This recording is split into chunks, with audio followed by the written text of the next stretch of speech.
ಆನವಟ್ಟಿಯಲ್ಲಿ ಇಲ್ಲೇ ಬಸವರಾಜವ್ರ ಮನೆಗೆ ಹೋಗಿದ್ವಿ. ಅವ್ರ ಮನೆಯಲ್ಲಿ UPS ನೋಡಿದ್ವಿ, ಚೆನ್ನಾಗಿತ್ತು. ನೀವು ತಗೊಳೋದಾದ್ರೆ ತಗೊಳ್ರಿ ಅಂತ ಹೇಳಿದ್ರು. ಅದಕ್ಕೆ ನಾವು ತಗೋಣ ಅಂತ ತಗೊಂಡಿವಿ. ಬಸವರಾಜ ಅವ್ರ ಡೀಲರ್ ನಂಬರ್ ಕೊಟ್ರು, ಅವ್ರನ್ನ ಕಾಂಟ್ಯಾಕ್ಟ್ ಮಾಡಿದ್ವಿ. ಅವ್ರು ಬಂದು ಎಲ್ಲ ವಿವರಣೆಯಾಗಿ ಹೇಳಿದ್ರಿ. ಆಗಸ್ಟ್ ತಿಂಗಳಲ್ಲಿ 29,500 ಈ UPS ಕೊಟ್ಟು ತಗೊಂಡ್ರೆ 3,000 ರೂಪಾಯಿ ಕ್ಯಾಶ್ ಬ್ಯಾಕ್ ಬರುತ್ತೆ ಅಂತ ಹೇಳಿದ್ರಿ.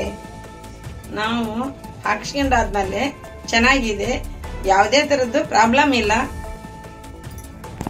ನಾನು ಪ್ರೇಮ LED ಅಂತ ಆನವಟ್ಟಿಯಿಂದ ಸೊರಬ ತಾಲೂಕ್ ಶಿವಮೊಗ್ಗ ಡಿಸ್ಟಿಕ್ನವರು. ಪ್ರತಿ ತಿಂಗಳು 5 ಮೊಬೈಲ್ ಡ್ರಾ ಆಗಿದೆ. ಅದರಲ್ಲಿ ನನಗೂ ಒಂದು ಡ್ರಾ ಆಗಿದೆ. ಅದರೊಳಗೆ ನನಗೂ ಖುಷಿ ಆಗಿದೆ. ಈ ಕಂಪನಿ UPS ಅನ್ನ ನೀವು ಹಾಕಿಸ್ಕೊಂಡ್ರೆ ನೀವು ಈ ಬಹುಮಾನಗಳನ್ನ ಗೆಲ್ಲಬಹುದು.